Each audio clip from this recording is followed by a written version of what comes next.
Lucas 4, del 16 al 30, lectura de nuestra liturgia.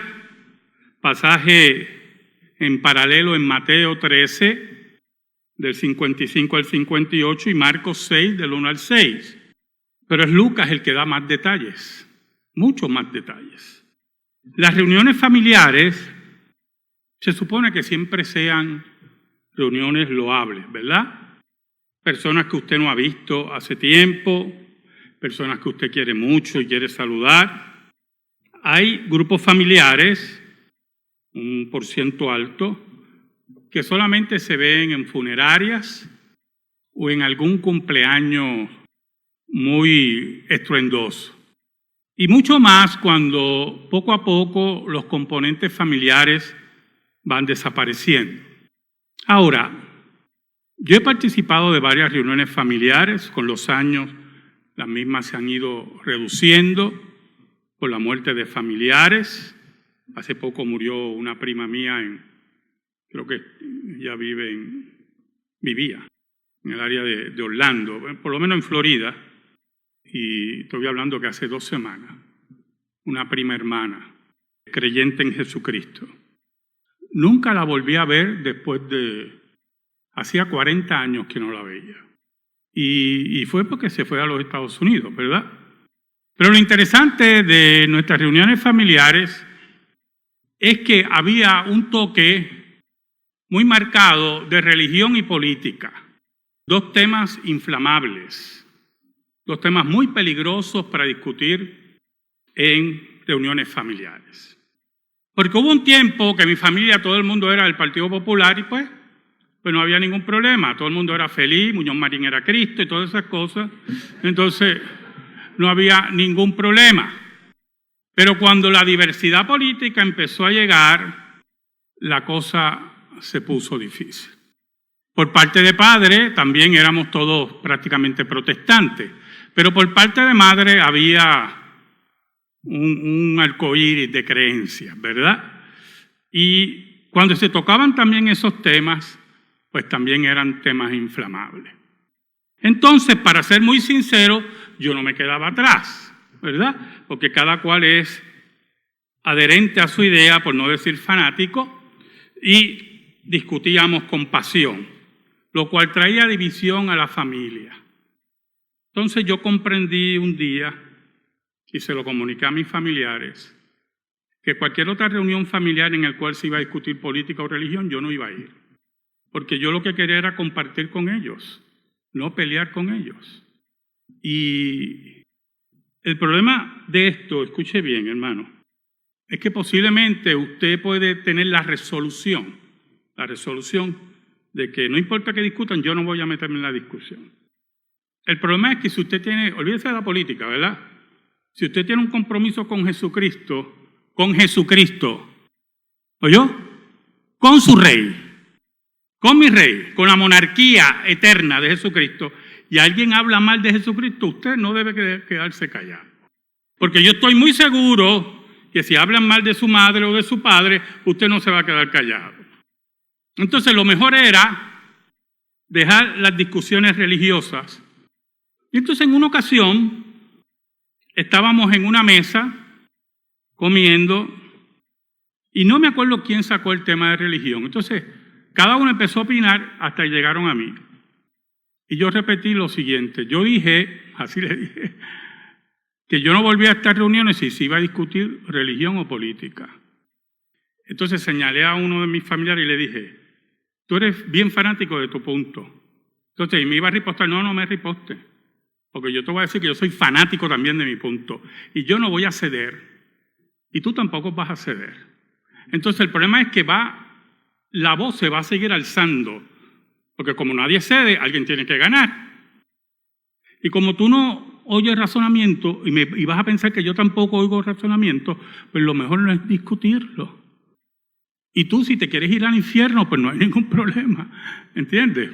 Me dice, ¿qué tú quieres decir? Estoy bromeando, aunque por dentro creo que va para el infierno, ¿verdad? Pero lo que quería comunicarle es que las reuniones familiares deben ser que usted cuando termine esa reunión, usted salga satisfecho. de ver a sus primos, sus tíos, sus sobrinos, sus ahijados. Pero había un problema con Jesús. Había un problema con Jesús. El problema con Jesús es que se supone que donde Él fue, el concepto religioso fuera homogéneo y respondiera a la correcta interpretación del texto y que no hubiera problemas. Pero cuando usted va a un sitio que se supone que el concepto religioso sea homogéneo, pero el mismo ha sido adulterado, usted va a caer mal. Pero Jesús tenía una encomienda, no la mía. Yo no quiero conflicto con mi familia. Jesús tenía una encomienda de buscar a los suyos. Y no importa dónde estuviera, Él tenía que esgrimir la verdad, expresar la verdad y establecer la verdad. Pero lamentablemente, aunque usted tenga fama del ser más grande de la historia, el que odia, odia. ¿Oyó? Y el que está caído, está caído. No importa los quilates que usted traiga a la discusión.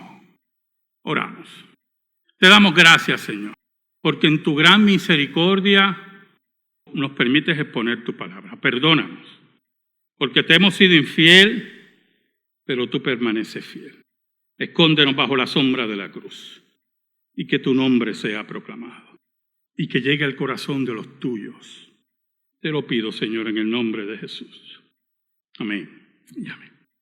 El versículo 16 dice, vino a Nazaret, donde se había criado, y conforme a su costumbre, ¿verdad?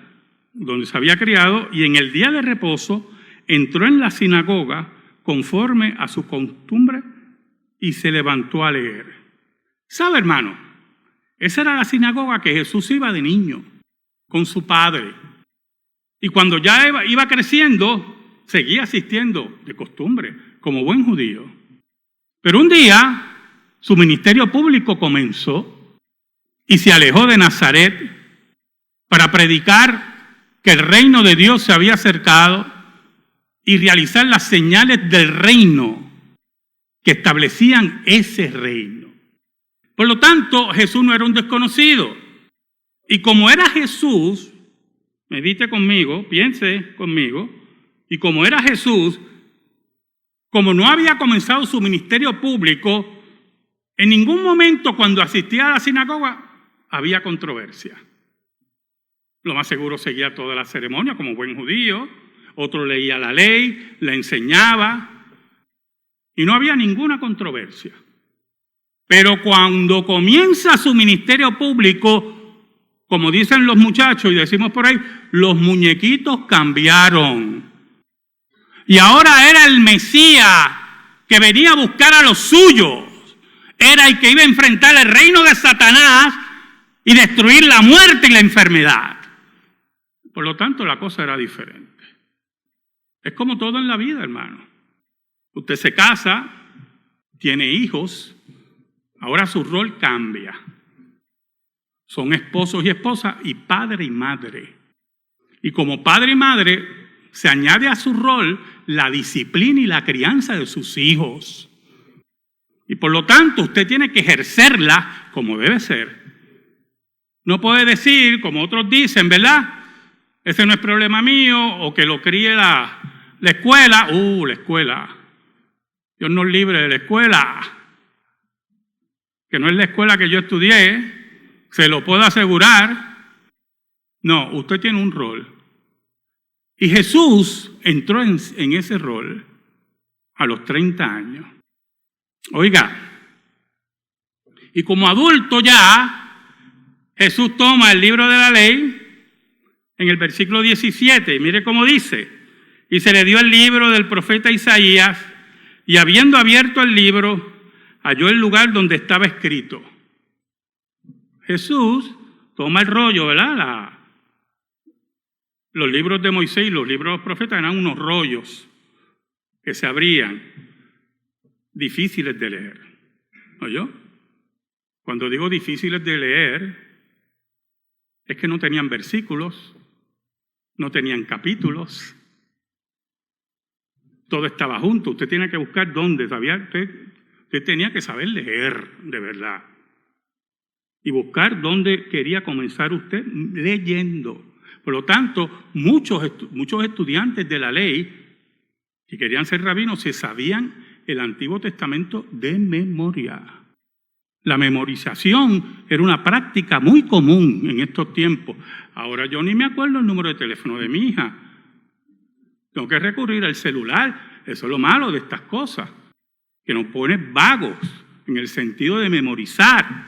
Y un día vamos a tener una emergencia y entonces se apagó el celular. Bendito, déjame buscar el celular del vecino. Mira que tengo que llamar a mi hija.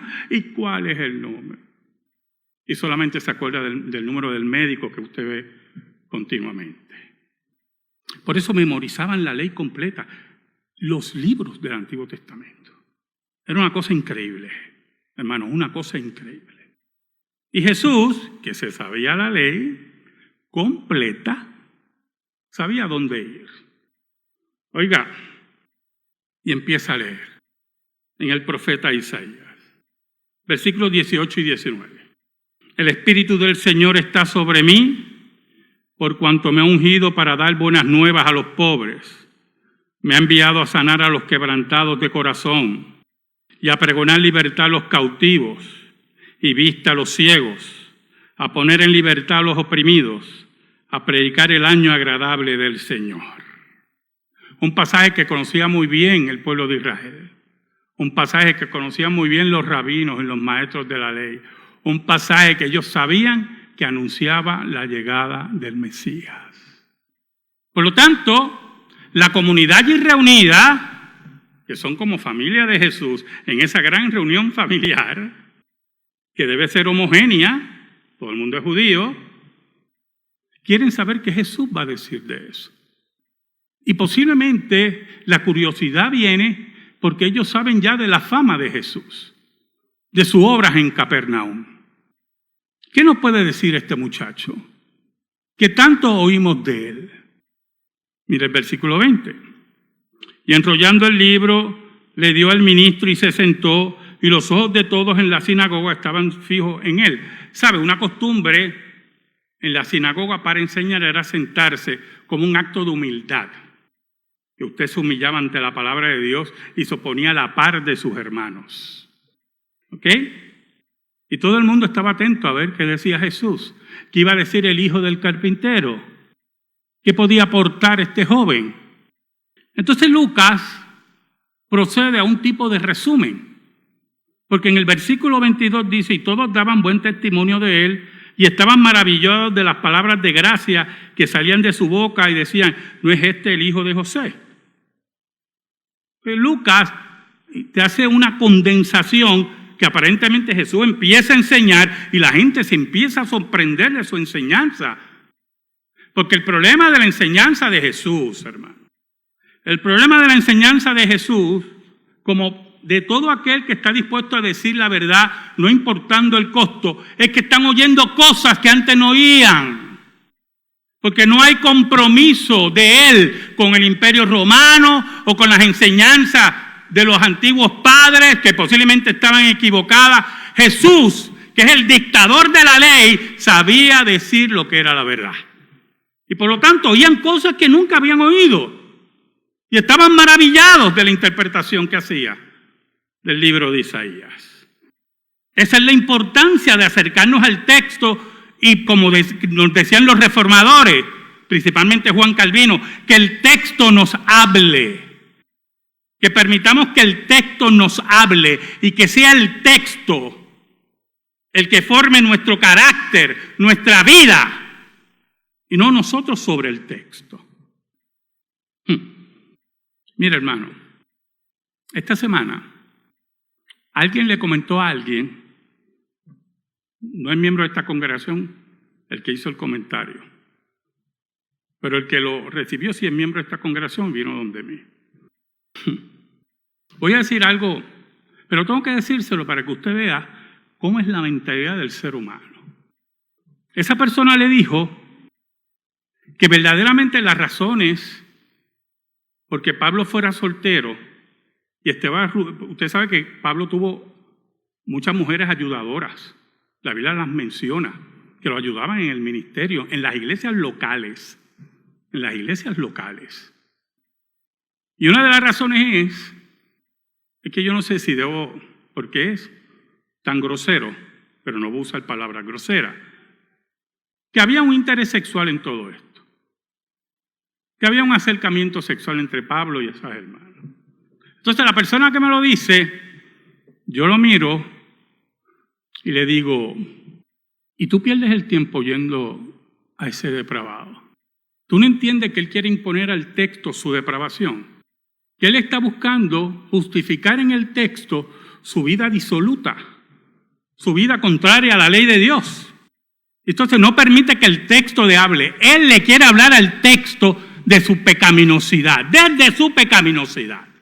Entonces, cuando nosotros nos acercamos al texto desde nuestra pecaminosidad para imponer al texto lo que nosotros queremos imponerle al texto, entonces nos suena bien bonito el texto. Y me gusta la Biblia.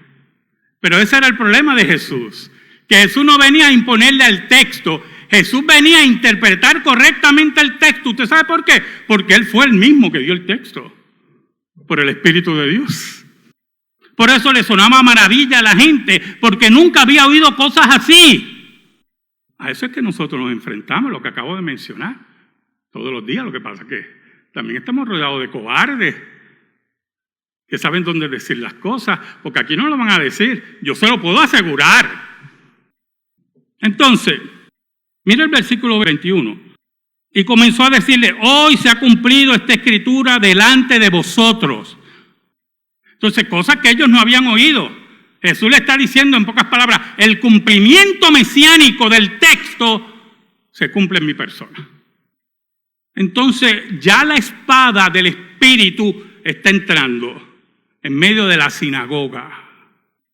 Y con el carácter de Jesús, permitiendo que el texto hable, y en la vivencia de Jesús, que hace las señales del reino, entonces la palabra de Dios toma otro giro ante las personas. Es como la afirmación de la doctrina de la predestinación. ¿Por qué nosotros afirmamos y enseñamos la predestinación? Porque nos da la gana, hermano. Porque queremos ser tan estrellas en el mundo que sonamos bien diferentes. Vamos a enseñar la predestinación como la secta, que le gustan inventarse cosas para sonar diferente. No, hermano, es que el texto nos obliga a enseñar lo que dice la Escritura. Y el problema es que nuestra naturaleza caída odia a Dios y odia la Escritura. Oiga, y allí en medio de la reunión familiar, escuche, el versículo 22 dice, y todos daban buen testimonio de él y estaban maravillados de las palabras de gracia que salían de su boca y decían, ¿no es este el hijo de José? Qué raro, este muchacho no es carpintero. Los otros textos dicen así, no es el hijo de José, no es el hijo del carpintero. No es una persona que tiene un oficio con las manos nada más. ¿De dónde sale que este es un académico, un estudioso? Entonces Jesús sabe lo que hay dentro de ellos. Porque aunque había gente maravillada, otros en sus corazones venían a cuestionarlo y lo odiaban en esta hermosa reunión familiar. Entonces Jesús se adelanta. Usted ha oído el refrán, ¿verdad? El que da primero, ¿qué? Ah, qué bueno, lo saben. Da 2 veces. Y Jesús se adelanta. Él les dijo, sin duda me diréis este refrán, médico, cúrate a ti mismo. De tantas cosas que hemos oído que se han hecho en Capernaum, haz también aquí en tu tierra. Cínicamente ellos están pensando, oye, ya que tú eres tan especial y nos estás enseñando aquí cosas, ¿por qué no haces los mismos milagros que hemos oído en Capernaum? Aquí en tu casa, con tu familia, en esta hermosa reunión familiar. Ya que tanto te anuncia, pues médico, cúrate a ti mismo, hazlo aquí también, demuéstranos quién eres. pero en forma cínica y en forma de incredulidad, retando al maestro. Entonces Jesús sigue el discurso. Ya vio el primer golpe. El segundo golpe es peor, porque Jesús recalca la incredulidad de ellos, recalca su odio, recalca su rechazo. Y da dos ejemplos del Antiguo Testamento, muy buenos. El versículo 25 dice, y en verdad os digo que muchas viudas había en Israel en los días de Elías, cuando el cielo fue cerrado por 3 años y 6 meses. Y hubo un gran hambre en toda la tierra. ¿Y por qué hubo eso en Israel, en el reino del norte, hermano? Porque servían a los Baales, odiaban a Jehová, sacrificaban niños a Moloc, y su rey Acab y su consorte reina Jezabel mataban a los profetas de Dios. Y por lo tanto el juicio de Dios bajó y estaba sobre Israel. Y Jesús empieza a hablar de eso, de la incredulidad de Israel, como mostrándole a esta reunión familiar tan hermosa que ellos estaban en el mismo camino, pero que la mano de Dios no se ha cortado. Por eso añade, pero a ninguna de ellas, habiendo mucha, ¿verdad?, fue enviado Elías, sino a una mujer viuda en Sarepta de Sidón, una gentil. Como diciendo, la misericordia de Dios se extiende a los gentiles y anuncia a Dios desde el Antiguo Testamento que se va a acercar a los gentiles, pero el pueblo de Dios que rechazó la ley de Dios y al Dios verdadero estaba sobre juicio, porque rechazaban el mensaje de Elías, el mensaje del Dios verdadero, como ellos estaban rechazando el mensaje del Mesías. Como el mundo hoy rechaza a Jesucristo. Añade el maestro.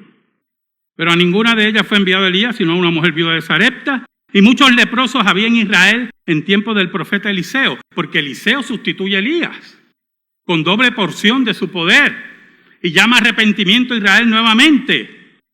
Y había muchos leprosos en medio de esa incredulidad. Pero ninguno de ellos fue limpiado, sino Naamán el sirio. Bueno, usted menciona Siria hoy a los judíos y olvídese. Hoy.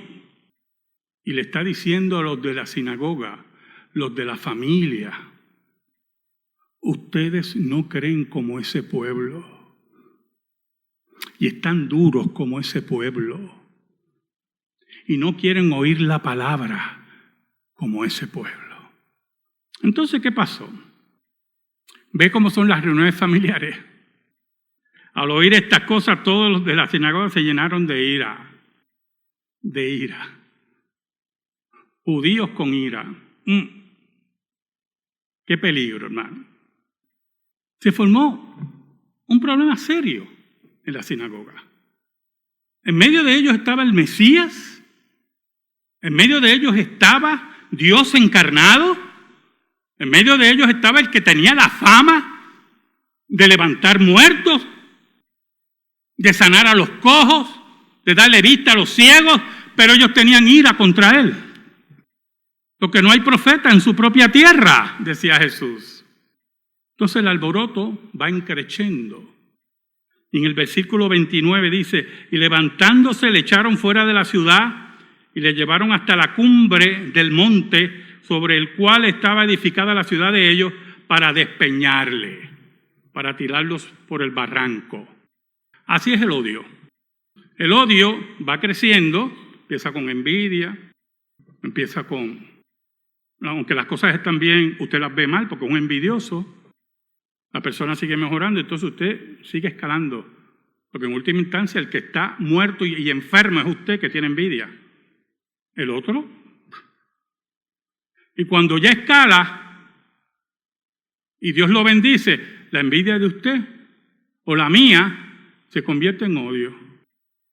Y el odio alimentado se convierte en asesinato. ¿Oyó, mi hermanito? Y ya usted pensó en asesinato. Cuando usted odia, ya pensó en asesinato. Cristo lo dijo. Oiga, y esa reunión familiar se convirtió en una reunión de gángster a tiro limpio para matar a Jesús. Por decir la verdad.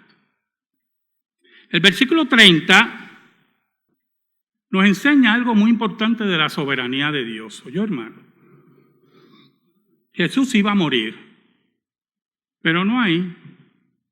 Porque no importa la multitud que rodeara a Jesús y quisiera asesinarlo, no era su hora. Y no importa que Jesús no tuviera defensa de ninguna clase física, no era su hora.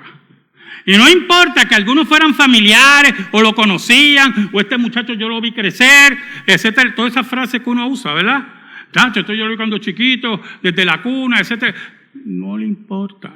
Era la hora de asesinarlo. Pero Dios dijo que no. Y es algo que usted tiene que entender, hermano. Que Dios es soberano en nuestras vidas y usted va a vivir el tiempo que Dios quiera y usted va a morir el tiempo que Dios diga. Y todos los esfuerzos que usted haga en su vida los va a hacer para mejorar su vida, pero van a llegar al éxito o a la conclusión si Dios quiere, porque Dios sabe lo que es mejor para su vida, no usted ni yo. ¿Y qué pasó? En medio de eso, Lucas no nos da detalles. Solamente podemos imaginar la escena. Usted imagínese la escena. Está toda esa multitud gritando, como son los judíos, ¿verdad? Y rascándose las vestiduras y botando baba por la boca. Usted imagínese toda la escena para asesinar al maestro. Y yo imagino que Jesús da un giro de 180 grados. Estaba frente al despeñadero, da un giro de 180 grados. Los mira como los miró en la sinagoga, fijamente, y pasó en medio de ellos. Porque Jesús es soberano en la vida de ellos. ¿Sabe algo, hermano? Cuando usted tenga reuniones familiares, no es un consejo, usted haga lo que usted quiera. Hay una cosa hermosa en las reuniones familiares, es ver a parientes que hace tiempo no se veían y a gente que uno quiere abrazar y besar. Pero lamentablemente va a haber gente que usted no quiere ver. O tiene que ser usted una persona muy diplomática para saludar a esa persona, usted es creyente. Y posiblemente le exhorto que en las reuniones familiares se eviten conversaciones de política o religión, a menos que todos son de lo mismo, aunque aquí se supone que todos eran de lo mismo. La Escritura nos invita a tener buenas relaciones con nuestra familia. Como dice el apóstol Pablo, en todo lo posible tengan paz con todos los hombres. En todo lo posible, pero nunca permitas que el nombre de tu rey sea pisoteado, porque es tu rey, el soberano sobre la vida de tu familia y sobre ti. Y si es la hora, escúchame hermano, de dar un giro de 180 grados, como dicen en el ejército, un about face, y salir en medio de ellos, se sale de en medio de ellos. Porque mi corazón y mi vida y la vida de mi familia inmediata solo le pertenece a Jesús. Solo a Jesús. Amén. Gracias te damos, Señor. Y yo te pido, Señor, en el nombre de Jesús, que esta palabra sea atesorada en nuestra vida por el poder del Espíritu Santo. Por Cristo Jesús. Amén. Estamos en silencio, hermano. Estamos en comunión.